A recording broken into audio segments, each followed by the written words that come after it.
É um ponto importante, porque a gente estava acompanhando já as falas de Donald Trump, enfim, desde o período da campanha, e ele sempre focava mais na China. Até então, o movimento que acontece no dia de hoje, Bruna, é um movimento que o mercado estava esperando nesse momento, que era um movimento de talvez tarifas aí de no máximo 10% e olhe lá para outros países, mas o foco principalmente ser na China. Durante o período aí da campanha, ele falou em tarifas de 60% e de 100% para a China.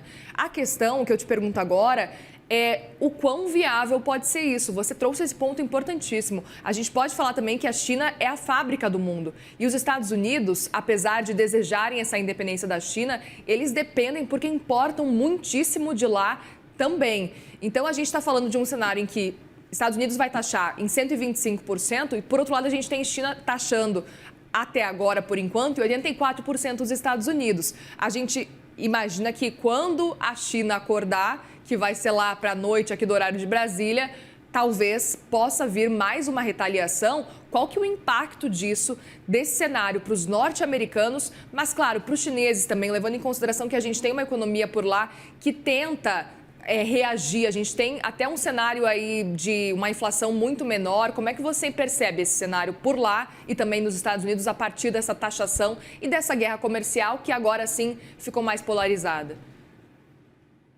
Bom, primeiro, como eu comentei, a China se organizou para isso de uma forma muito mais eficiente e ela tem muito mais parceiros comerciais e que dependem dela e que ela pode apoiar, inclusive fazer essas trocas e criar novos mercados. Na verdade, os Estados Unidos está entregando de bandeja essa criação de novos mercados, de novas parcerias comerciais, entregando de bandeja à China.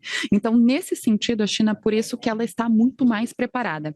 E, em segundo, aos Estados Unidos, os Estados Unidos ele vai acabar perdendo essa questão do imperialismo que o Trump ele traz muito forte.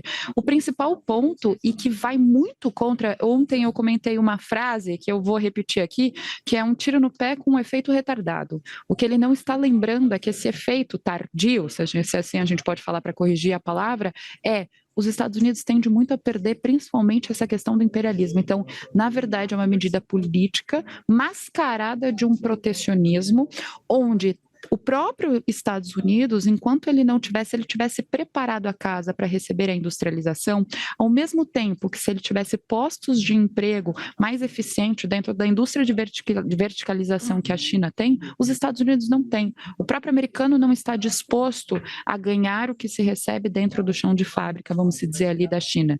Ele não tem mão de obra que custam mais barato. Os Estados Unidos é muito mais caro para a eficiência daquela produção de determinados produtos. E o que o Trump vai perceber é que ele está afetando diretamente empresas americanas, ou seja, a gente está falando das maiores bolsas, das maiores bolsas de valores do mundo, onde grande parte da população do mundo investe e que ele está afetando diretamente a economia dele.